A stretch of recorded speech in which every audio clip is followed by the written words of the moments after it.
大家好，我是赖玉婷医师，今天要跟大家聊聊气喘这个议题。其实气喘并不是一个小孩子的专有的疾病，气喘它可以分布在各个年龄层都有可能发生。那特别最近有研究显示，特别在中年的妇女或身材比较圆润的女性，常常会有气喘这个疾病的发生。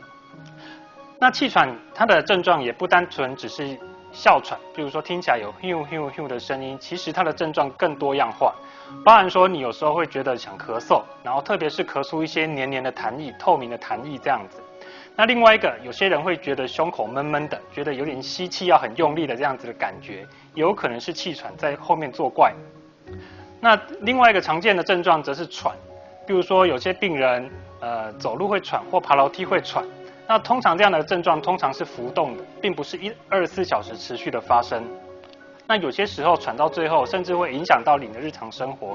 所以就如同刚刚上述讲的，气喘其实它的症状可以非常的多样化。那也希望当民众觉得有任何不舒服来就医的时候，提供医师这些额外的线索，也让医师有更多的一个鉴别诊断，然后提供比较正确的诊断。所以也建议各位民众，当你有咳嗽、痰多、胸闷或喘这样的一个症状的话，能够就近寻求专科医师的咨询跟评估。